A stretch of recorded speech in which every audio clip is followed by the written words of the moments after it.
Hello everyone, welcome to मेरा classes. I am Shiva Mishra, your sociology educator. So आज हम लोग पढ़ेंगे जॉर्ज जिमल, जो हमारे फाउंडिंग फादर 3 हैं, थर्ड फाउंडिंग फादर हैं। इसके पहले हमने ऑगस्ट कोम्ट और हर्बर्ट स्पेंसर के बारे में पढ़ा है। अगर आपने वीडियो नहीं देखा है तो जाके देखिए। तो जॉर्ज जिमल जो थे वो जर्मन सोशियोलॉजिस्ट थे। उन्होंने एक नया तरीका दिया था, न्यू पर्सपेक्टिव दिया था सोसाइटी को अंडरस्टैंड करने का। इससे पहले हमारे जो जर्मन सोशियोलॉजिस्ट थे, हेगल, और इनके बाद भी मार्क्स आए। मार्क्स के बारे में पढ़ेंगे हम, वेबर के बारे में पढ़ेंगे हम। तो ये कुछ जर्मन सोशियोलॉजिस्ट हैं। इनके अलावा तो जॉर्ज जिमल पे आते हैं। तो जॉर्ज जिमल जो हैं फादर ऑफ अर्बन सोशियोलॉजी इनको बोला जाता है, क्योंकि इन्होंने अर्बन सोशियोलॉजी में सिटी लाइफ के बारे में बहुत ज़्यादा, अर्बन लाइफ के बारे में बहुत ज़्यादा डिटेल में स्टडी किया था, थ्योरीज दी थी। इनको माइक्रो सोशियोलॉजिस्ट भी बोलते हैं। जो इनको टैग दिए गए ये याद रखने माइक्रो सोशियोलॉजिस्ट का। इन्होंने इमरजेंटिज्म की थ्योरी फॉलो की थी, मतलब जो हमारी जो लोअर लेवल की कॉन्शियसनेस है उस पे बेस्ड हमारी हायर लेवल की कॉन्शियसनेस होती है। जो हमारी सोसाइटी में लोअर लेवल पे होता है, इंडिविजुअल लेवल पे होता है, उसी पे बेस्ड हमारी जो ओवरऑल जो सोसाइटी होती है वो होती है। तो उन्होंने इंडिविजुअल्स पे भी फोकस किया है, इसलिए उनको माइक्रो सोशियोलॉजिस्ट बोलते हैं। वैसे वो, क्योंकि वो कन्फ्लिक्ट स्कूल से आते हैं, कन्फ्लिक्ट पर्सपेक्टिव से आते हैं, जो कि एक मैक्रो पर्सपेक्टिव है, इसलिए उनको मैक्रो थिंकर भी बोलते हैं। तो जिस हिसाब से आपका क्वेश्चन आएगा आपको वैसे आंसर करना है। कॉन्फ्लिक्ट पर्सपेक्टिव जो मानते हैं कि सोसाइटी में सब कुछ फंक्शनल नहीं है, बस पीस नहीं है, कॉन्फ्लिक्ट भी है। इसको हम डिटेल में आगे पढ़ेंगे। उसके बाद उनको चैंपियन ऑफ फॉर्मल सोशियोलॉजी भी बोलते हैं। फॉर्मल सोशियोलॉजी हमने पिछले इंट्रोडक्शन टू सोशियोलॉजी में समझा था कि फॉर्मल सोशियोलॉजिकल स्कूल जो है वो मानता है कि जो सोशियोलॉजी है वो एक इंडिपेंडेंट डिसिप्लिन है। 2 मिनट। ये फॉर्मल स्कूल ऑफ सोशियोलॉजी मानता है कि जो सोशियोलॉजी है एक इंडिपेंडेंट डिसिप्लिन है। वो दूसरी जो डिसिप्लिन्स हैं जैसे एंथ्रोपोलॉजी और भी हैं, उनका मिक्सचर नहीं, उनका सिंथेसिस नहीं है। ये एक इंडिपेंडेंट डिसिप्लिन है, यूनिक डिसिप्लिन है। ठीक है। तो ये फॉर्मल सोशियोलॉजी की जो फाउंडर, जो हेड है, वो जॉर्ज जिमल है। इसके बाद उन्होंने डायलेक्टिकल अप्रोच फॉलो की थी, हेगल की। मार्क्स ने भी जो की थी, मतलब इसमें हम पढ़ते हैं कि जो थीसिस होती है, थीसिस, एंटीथेसिस,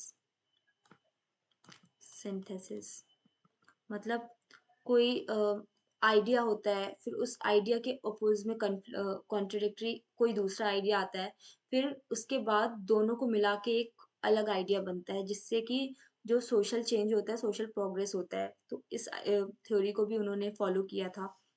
उन्होंने सोसाइटी को as a web of pattern interaction बोला था।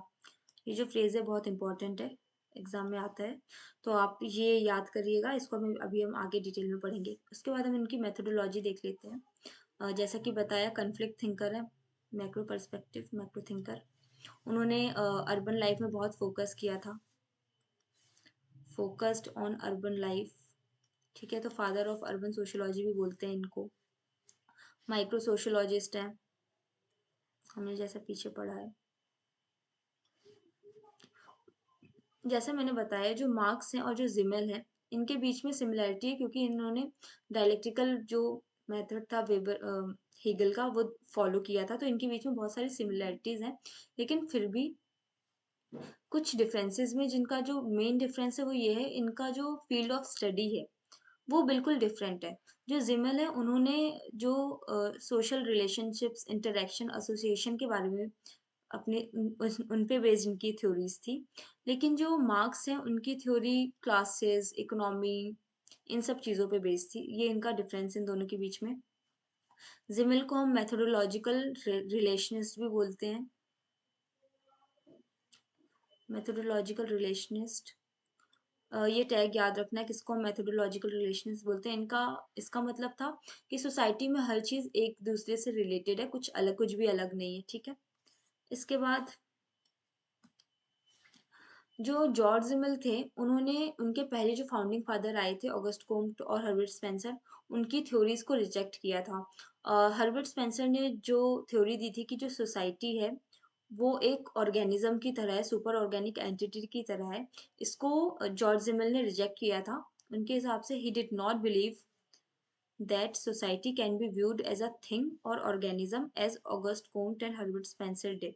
तो उन्होंने इनके पहले की जो फाउंडिंग फादर्स थे उनकी थ्योरी को रिजेक्ट किया था, ये याद रखना है। तो फिर उनने सोसाइटी को बताया क्या क्या है society. Society is an intricate web of multiple relations between individuals who are in constant interaction with one another। मतलब जो सोसाइटी है वो जो डिफरेंट इंडिविजुअल्स होते हैं वो कांस्टेंट इंटरेक्शन में कांस्टेंट इंटरेक्ट करते हैं, और उसकी वजह से जो उनके बीच में रिलेशंस बनते हैं उसकी जो स्टडी है उसका उसको उसकी जो स्टडी करते हैं उससे जो वेब बनता है इंटरेक्शन से, उसको उन्होंने सोसाइटी बोला है। मतलब जो सोसाइटी में जो लोग मिलते हैं इंटरेक्ट करते हैं उसके बाद जो उनके रिलेशंस बनते हैं वो सोसाइटी है। Society is merely the name of number of individuals connected by interactions। मतलब सोसाइटी क्या है, बहुत सारे इंडिविजुअल्स जो कनेक्ट होते हैं इंटरेक्ट करके, उसको सोसाइटी बोलते हैं। तो उन्होंने सोशियोलॉजी के टास्क को यही बोला कि जो टास्क है सोशियोलॉजी का, जो एम है सोशियोलॉजी का, इन इंटरेक्शंस को स्टडी करना है कि लोग कैसे मिलते हैं, क्या पैटर्न्स रहते हैं, इंटरेक्शन के क्या रिजल्ट होते हैं। तो सोशियोलॉजी का जो एम है वो इंटरेक्शन को स्टडी करना है। और सोसाइटी क्या है, वेब ऑफ इंटरेक्शन है।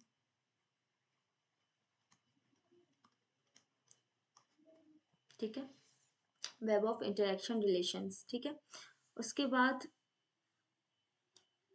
हम तो इन्होंने जो इंटरेक्शन वगैरह जो बोला था इसको इन्होंने एक टर्म दिया है, एसोसिएशन। बहुत इंपॉर्टेंट है, मैं इस पे इन्होंने बुक भी लिखी थी।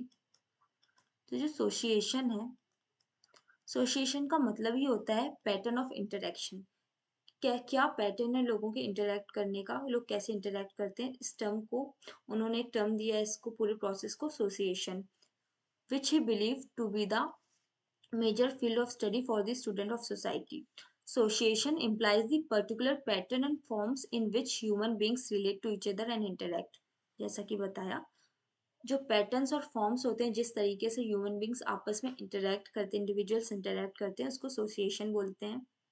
ठीक है, उसके बाद जॉर्ज जॉर्ज जिमल ने कुछ टाइप्स ऑफ ग्रुप बताए थे, जैसे कि मोनैड, डायड, ट्राइड। ठीक है, तो मोनेड मतलब एक पीपल का ग्रुप, एक इंडिविजुअल का। डायड मतलब दो, ट्राइड मतलब तीन। तो जब लोग इंटरेक्ट करते हैं तो मोनेड ग्रुप में क्या होता है, एक ही इंडिविजुअल है। जब इंडिविजुअल खुद से बात करता है अकेले में, जैसे होता है ना, कई बार हम चीजें सोचते हैं, खुद से बात करते हैं, तो वो भी एक तरीके का इंटरेक्शन ही होता है। उन्होंने उसको इंटरेक्शन में काउंट किया है। तो पहले जो एक इंसान का जो इंटरेक्शन होता है वो मोनेड होता है। जब दो लोग आपस में बात करते हैं तो वो डायड इंटरेक्शन होता है।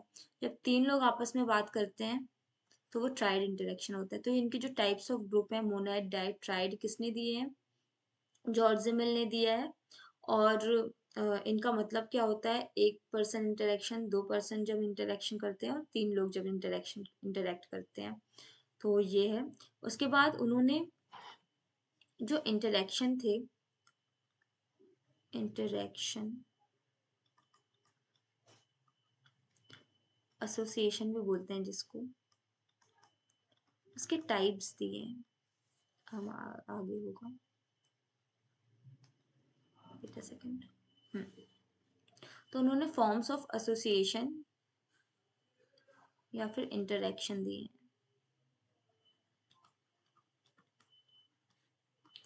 Subordinate, superordinate, conflict and sociability. मतलब जब जब इंडिविजुअल्स सोसाइटी में इंटरेक्ट करते हैं तो जो उनके रिलेशनशिप बनते हैं वो ऐसे बनते हैं कि उनमें एक पैटर्न बनता है।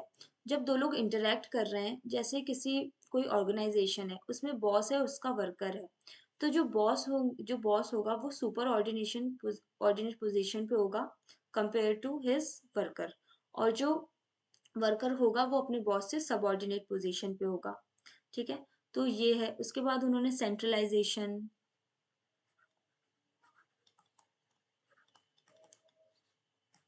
डिसेंट्रलाइजेशन, ये भी टाइप्स बताए हैं जैसे कि हमने देखे हैं। It is not unique events in history और specific individuals who matter, but it is the underlying pattern of social interaction, जैसे कि सबऑर्डिनेशन, सुपरऑर्डिनेशन, सेंट्रलाइजेशन, डिसेंट्रलाइजेशन। ये इन्होंने types of forms of interaction बताए हैं। जब लोग इंटरेक्ट करते हैं तो किस टाइप के उनकी रिलेशनशिप बनते हैं, ये उन्होंने बताया है। तो ये याद रखना है, फॉर्म्स ऑफ इंटरेक्शन या एसोसिएशन आता है एग्जाम में, तो किसने दिया है? जॉर्ज जिमेल ने दिया है, और उनके टाइप्स पूछे जा सकते हैं। उसके बाद वेट अ सेकंड। उसके बाद उनकी एक बहुत ही फेमस थ्योरी है सोशल टाइप की। ये मैक्स वेबर की आइडियल टाइप के जैसी है। Ideal type of Max Weber, Max Weber, wait a second.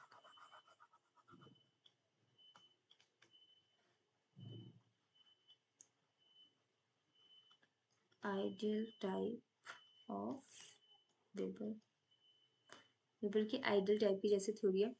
तो उन्होंने सोशल टाइप जो थ्योरी दी थी, इसका मतलब है कि हमारी जो सोसाइटी है उसमें कुछ कैटेगरीज होती हैं जो हम पूरे यूनिवर्स के हर सोसाइटी में देखते हैं। Categories which you find in all society, सारी सोसाइटीज में ये कैटेगरीज मिलेंगी। ठीक है, स्ट्रक्चर सेम रहता है, कुछ पैटर्न डिफरेंट रहते हैं। जैसे कि अगर हमारी जो स्ट्रेंजर की कैटेगरी है, मीडिएटर की कैटेगरी है, पुअर की कैटेगरी, ऐसे रिच होंगे, और भी बहुत सारी कैटेगरीज उन्होंने दी थी। जैसे हर सोसाइटी में एक स्ट्रेंजर होता है, हर सोसाइटी में पुअर लोग होते हैं, हर सोसाइटी में मीडिएटर लोग होते हैं। तो ये कुछ कैटेगरीज हैं जो सारी सोसाइटीज में कॉमन है। तो इनको सोशल टाइप इसलिए बोला जाता है कि क्योंकि ये जो कैटेगरीज हैं ये रिलेटिव हैं। जैसे कि फॉर एग्जांपल जो पुअर की कैटेगरी है, जो मेरे लिए जो पुअर होंगे और जो पुअर है उनके लिए जो पुअर होंगे वो डिफरेंट होंगे। जैसे क्योंकि मैं अंबानी के कंपैरिजन में मैं पुअर हूँ, लेकिन हो सकता है कि अंबानी किसी और के कंपैरिजन में पुअर हो। तो ये जो कैटेगरीज हैं ये रिलेटिव कॉन्सेप्ट है। ये हम असाइन करते हैं पोजीशन, सामने वाले से क्या एक्सपेक्ट करते हैं उसके बेसिस पे। ठीक है, तो यही लिखा है, a social type becomes a type because of his relations with others who assign a certain position to this person and have certain expectation of him her।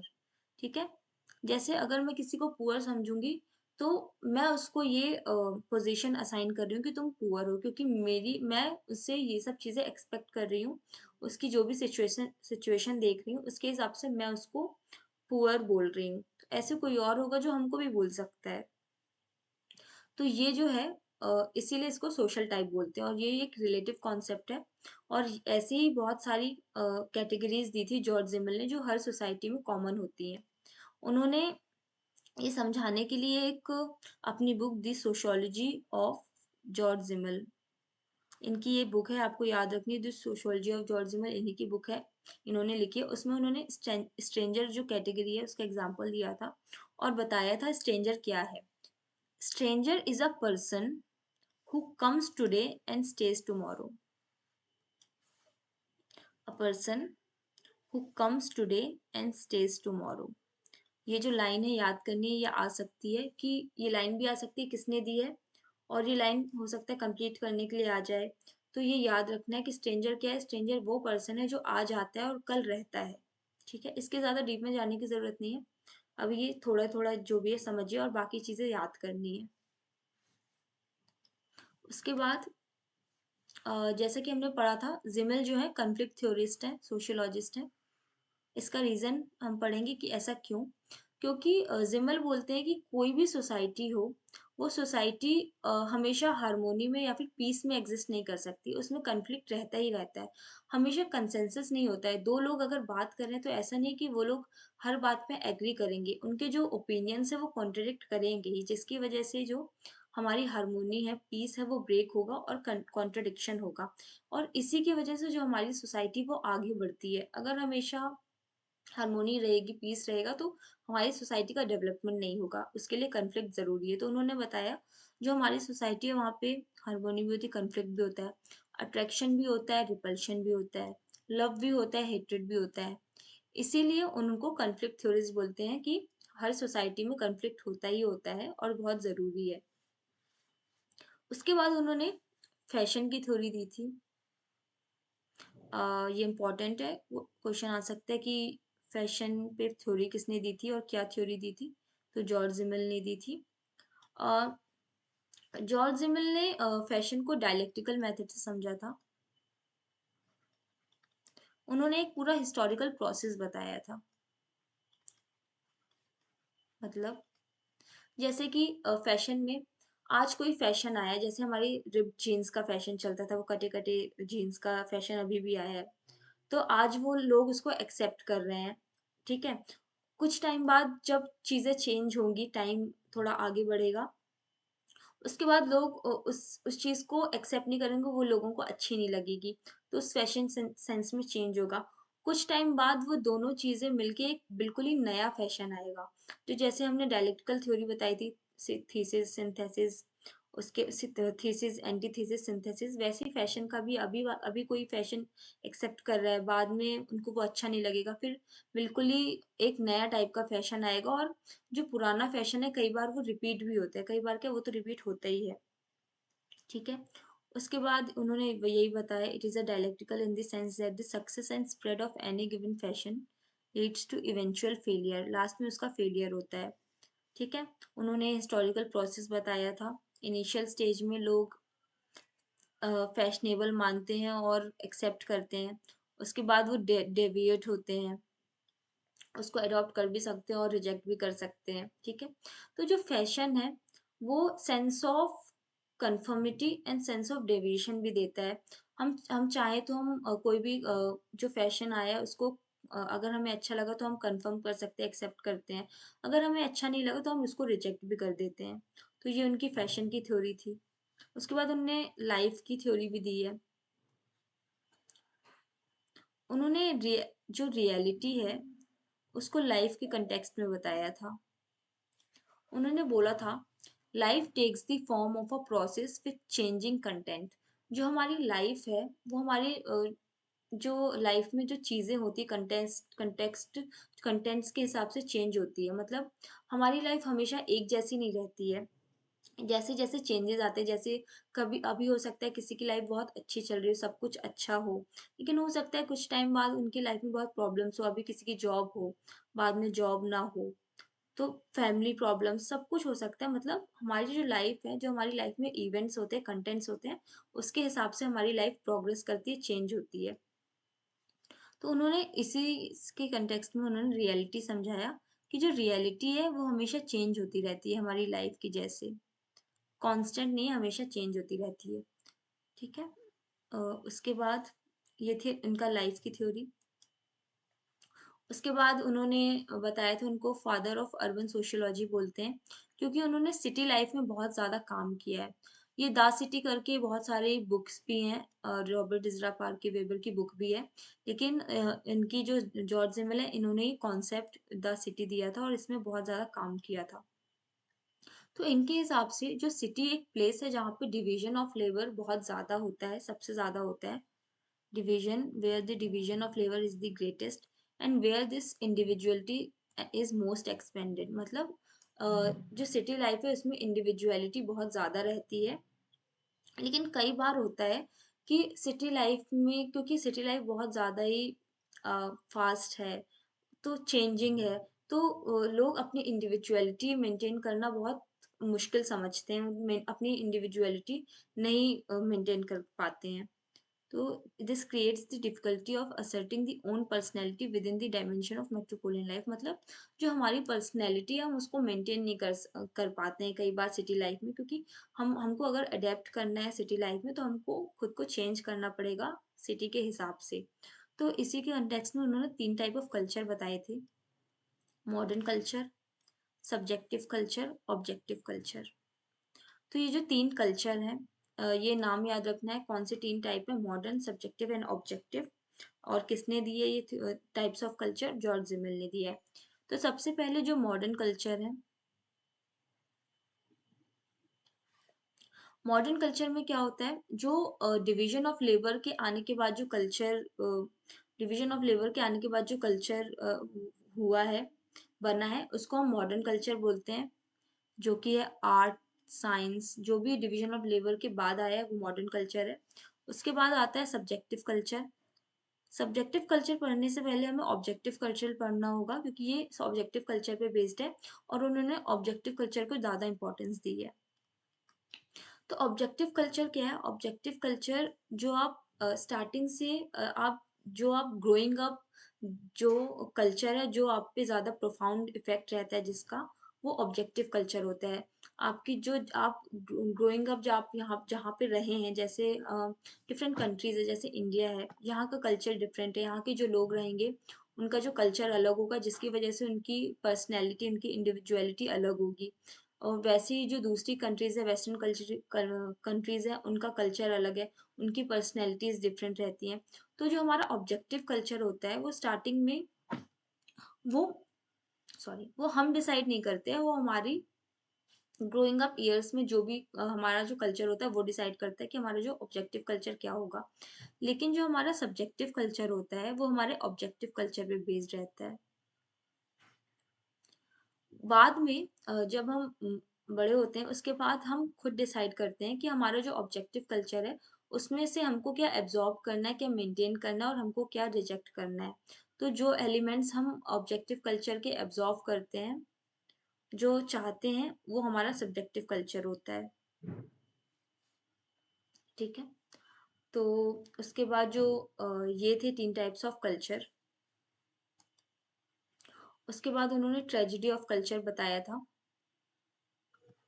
कि ट्रेजेडी ऑफ कल्चर में क्या होता है कि जैसे-जैसे ऑब्जेक्टिव कल्चर ग्रो होता है, वैसे-वैसे हमारा इंडिविजुअल कल्चर डिक्लाइन होता है। ये लाइन आपको याद रखनी है।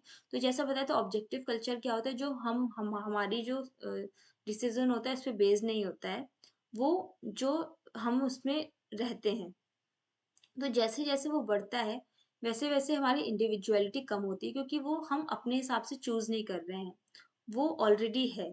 तो उसमें हमारी सब्जेक्टिविटी नहीं है। इसलिए जैसे-जैसे ऑब्जेक्टिव कल्चर ग्रो करता है, वैसे-वैसे इंडिविजुअल कल्चर डिक्लाइन करता है। तो इसको हम बोलते हैं ट्रेजेडी ऑफ कल्चर।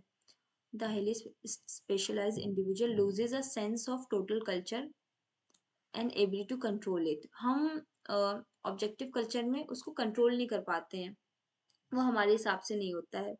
और मतलब पूरी तरीके से डेवलपमेंट भी नहीं होता है। जैसे कि एग्जांपल देते हैं कि similarity with the growth of technology and machinery. जैसे-जैसे टेक्नोलॉजी और मशीनरी की का ग्रोथ हो रहा है, वैसे-वैसे जो इंडिविजुअल्स हैं, वो अपने ऊपर ध्यान नहीं दे पा रहे हैं। मतलब जो उनकी स्किल्स है, वो रिक्वायर्ड ही नहीं है, इसलिए वो और ज़्यादा अपनी स्किल्स को अच्छा भी नहीं करते हैं, क्योंकि उनको पता है टेक्नोलॉजी और मशीनरी सारा उनका काम कर देगी, तो वो अपने स्किल्स पे ध्यान ही नहीं देते। तो मतलब टेक्नोलॉजी और मशीनरी क्या, ऑब्जेक्टिव कल्चर है, और जो स्किल्स वगैरह क्या है वो इंडिविजुअल की स्किल्स होती हैं, सब्जेक्टिव कल्चर है।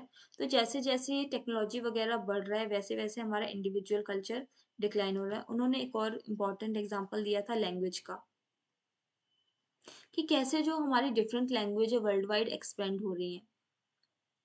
लेकिन फिर भी जो इंडिविजुअल्स हैं वो उनकी जो लैंग्वेज एबिलिटीज़ हैं, लिंग्विस्टिक एबिलिटीज़ हैं, वो उतनी अच्छी नहीं है। हम कोई भी लैंग्वेज को पूरी तरीके से नहीं जानते, ना हम पूरी तरीके से इंग्लिश जानते हैं, ना पूरी तरीके से हम हिंदी जानते हैं। तो ये जो उन्होंने एग्ज़ाम्पल दिया था कि ऑब्जेक्टिव कल्चर के ग्रो होने से इंडिविजुअल कल्चर का डिक्लाइन होता है। उसके बाद आता है फिलॉसफी ऑफ मनी। ये बहुत इंपॉर्टेंट कॉन्सेप्ट है उनका। उन्होंने इस थ्योरी में मनी को एज अ सिंबल यूज किया था, कि कैसे जो हमारी मॉडर्न सोसाइटी है, वहाँ पे जो मनी है वो इम्पर्सनल हो जाता है। जिसके पास मनी है, वो उस हिसाब से उनकी जो सिचुएशन है मनी के हिसाब मनी पे बेस्ड होती है। मतलब जैसे कि आज अगर मेरे पास मनी है तो मैं रिच हूँ, मेरे पास मनी नहीं है तो मैं पुअर हूँ। अगर जिसके पास मनी होता है, उसकी सोसाइटी में सिचुएशन बहुत अच्छी होती है। जिसके पास मनी नहीं होता उसकी कोई बात नहीं सुनता है। ठीक है? जिसके पास मनी है उसके रिलेशंस जो हैं और अच्छे होते हैं, वो डोमिनेट करता है, जिसके पास मनी नहीं है वो सबऑर्डिनेट करता है, ठीक है? और जिसके पास मनी है वो सारी चीज़ें मतलब जो एक मनी है वो उन्होंने ऐसे ही सिंबल यूज़ किया है कि कैसे एक मनी जो पीस ऑफ पेपर है, वो कैसे जो हमारी सिचुएशन है, उसको सोसाइटी को शेप कर रहा है, जो डिफरेंट सिचुएशन है, वो कैसे हमारे मनी पे बेस्ड है। This implies rational ties among people that institutionalized in the money form. For example, relation of domination and subordination. जैसे मैंने बताया जिसके पास मनी है वो डोमिनेट करता है, जिसके पास नहीं है वो सबऑर्डिनेट करता है. Relationship of more and less money. ठीक है. The use of money distances individual from objects and also provide the means of overcoming this distance. मतलब पैसे की वजह से लोग दूर भी जाते हैं, लोग पास भी आते हैं. पैसे की वजह से लोग जब लोगों से दूर जाते हैं तो एलिनेशन भी आता है उनमें. तो ये जो यूज ऑफ मनी अलाउज, इसमें बहुत ज़्यादा फ्लेक्सिबिलिटी आती है इंडिविजुअल्स में, सोसाइटी में रहने में. ठीक है. लेकिन प्रॉब्लम भी है, मनी जो पर्सनल आइडेंटिटी है उसको प्रॉब्लमेटिक भी बनाता है. इसके बहुत पॉजिटिव एंड नेगेटिव कॉन्सिक्वेंसेज हैं. तो ये उन्होंने फिलोसफी ऑफ मनी में कैसे मनी को एक सिंबल के जैसे यूज़ किया है और कैसे मनी से बहुत सारी चीज़ें सोसाइटी में चेंज हो रही है, ये उन्होंने बताया. इसके बाद उन्होंने एक ब्लास एटीट्यूड का कॉन्सेप्ट दिया था. ये भी आता है कि किसने ब्लास एटीट्यूड दिया है. ये जो ब्लास एटीट्यूड है ये सिटी लाइफ पे बेस्ड है कि जो हमारी सिटी लाइफ है बहुत ज़्यादा फास्ट पेस होती है, बहुत ज़्यादा चेंजिंग होती है. तो जो इंडिविजुअल जो सिटी में रहते हैं वो उसमें अडेप्ट करने के लिए अपने आप को बहुत चेंज करते हैं. तो उनकी जो इंडिविजुअलिटी है, पर्सनैलिटी है, वो उसको मेंटेन नहीं कर पाते हैं. तो वो उससे ओवरकम करने के लिए ब्लास एटीट्यूड अपनाते हैं. तो ब्लास एटीट्यूड का मतलब है lack of concern. Lack of concern. Don't care वाला जो एटीट्यूड होता है, आई डोंट केयर वाला एटीट्यूड, लैक ऑफ कंसर्न वाला एटीट्यूड होता है, वो ब्लास एटीट्यूड होता है. क्योंकि लोग जो सिटी लाइफ में बहुत ज़्यादा इंडल्ज हो जाते हैं, बहुत ज़्यादा फंस रहता है, तो उससे दूर होने के लिए, अपने माइंड को रिलैक्स करने के लिए, कुछ टाइम के लिए ये जो चीज़ें इन सबसे दूर हो जाते हैं, वो बोलते हैं कि आई डोंट केयर क्या हो रहा है, मुझे कोई मतलब नहीं है. तो इसको ब्लास एटीट्यूड बोलते हैं, ताकि वो अपनी लाइफ अच्छे से स्टार्ट कर सके फिर से, और उनका माइंड अच्छे से काम करे. जो सोसाइटी का जो फास्ट पेस जो हमारी सिटी लाइफ है उससे थोड़ा सा उनको कामनेस मिले, इसलिए वो लोग ब्लास एटीट्यूड अपनाते हैं. ब्लास एटीट्यूड एब्सोल्यूट बोर्डम और lack of concern due to the frequent exposure और इंडल्जेंस इन सिटी लाइफ. ठीक है. Individuals takes on attitude as a mode of adaptation to their ever changing environment so that they can protect their individuality. ठीक है. उसके बाद उन्होंने types of social relationships बताए थे. Confidence, acquaintanceship, discretion, friendship, marriage. तो जैसे कि मैरिज है, मैरिज में जो दो लोग रहते हैं उनके बीच में कोई भी सीक्रेट नहीं रहता है. मैरिज में जो भी पार्टनर्स होते हैं उन वो हर एक चीज़ शेयर करते हैं, बिल्कुल ज़ीरो सीक्रेट्स रहता है. फिर हम आते हैं फ्रेंडशिप में. फ्रेंडशिप में थोड़ा सा हम चीज़ें शेयर करते हैं, नॉलेज का रेसिप्रोकेशन होता है, लेकिन थोड़ी सी जो है मैरिज से थोड़ा सा कम होता है. फिर डिस्क्रिशन आता है जिसमें थोड़ा सा और नॉलेज कम होता है. एक्वेंटेंशिप आता है जिसमें और लिमिटेड नॉलेज होता है. तो ये टाइप्स ऑफ रिलेशनशिप बताए उन्हें. और एक और टाइप ऑफ रिलेशनशिप बताया कॉन्फिडेंस. ये प्री मॉडर्न सोसाइटीज में होता था. मतलब प्री मॉडर्न सोसाइटीज में क्या था, लोगों के कनेक्शंस कितने थे, लोग एक दूसरे में बहुत ज़्यादा ट्रस्ट करते थे. मतलब हर इंसान को हर दूसरे के घर में, जैसे ये घर है, दो घर है, क्या चल रहा है सबको पता रहता था. तो ये प्री मॉडर्न सोसाइटी में होता था. इसको कॉन्फिडेंस बोलते हैं. ये टाइप्स ऑफ रिलेशनशिप्स बोले थे, उन्होंने दिए थे. इसके बाद उनके कुछ मेजर वर्क्स हैं, जो बुक्स लिखी हैं, ये इंपॉर्टेंट है, ये आपको याद रखनी है. On social differentiation, the problems of philosophy of history, introduction to science of ethics, philosophy of money, और उसके बाद sociology the investigation on the forms association, मैंने बताया था इस पे एक बुक है। फिर sociology of secrecy and secret societies, फिर metropolis and mental life, city life के बारे में बात की इसमें, on the individuality and social forms, the problem of sociology. इसमें से आप जितनी ज़्यादा याद कर सकेंगे उतना अच्छा है, क्योंकि बहुत इंपॉर्टेंट बुक्स हैं, और आती है कि इनमें से कौन कौन सी बुक्स आपको बुक दे दी जाएंगी चार, और पूछा जाएगा कि इनमें से कौन सी बुक जो है जॉर्ज जिमिल ने लिखी है, कौन सी उनकी नहीं है। तो ये जो फिलोसफी ऑफ मनी है, एसोसिएशन है, ये इम्पॉर्टेंट है, प्रॉब्लम ऑफ सोशियोलॉजी इम्पॉर्टेंट है, metropolis and mental life important है। तो आज हमने जॉर्ज जिमिल के इम्पॉर्टेंट कॉन्सेप्ट पढ़े, उनकी मेथोडोलॉजी पढ़ी कि वो मैक्रो थिंकर है, इनको माइक्रो सोशियोलॉजिस्ट बोलते हैं, कॉन्फ्लिक्ट थिंकर हैं। उसके बाद father of urban sociology, city life में बारे में पढ़ा, उन्होंने फैशन पे थ्योरी दी है, उन्होंने सिटी लाइफ में थ्योरी दी है। उसके बाद उन्होंने मनी के ऊपर भी थ्योरी दी है, और कैसे वो सोसाइटी को वेब ऑफ पैटर्न इंटरेक्शन बोलते हैं, society as the web web of pattern interaction. तो ये सब चीज़ें हमने ओवरऑल, मैंने सारी जो थ्योरीज हैं वो जॉर्ज जिमिल की कवर कर दी हैं। आप इस वीडियो को देखिए, और समझ में आए तो आपको जो भी चीज़ें डाउट्स हैं वो प्लीज़ बताइए, तो नेक्स्ट जो आपका वीडियो होगा उसमें आपकी जो प्रॉब्लम्स जो भी डाउट्स हैं वो सॉल्व किए जाएंगे।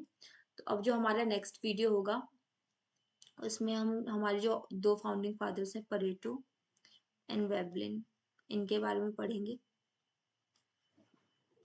तो जो भी आपको डाउट्स हैं वो प्लीज़ बताइए, और नेक्स्ट क्लास में वो हम डिस्कस करेंगे। तो थैंक यू सो मच।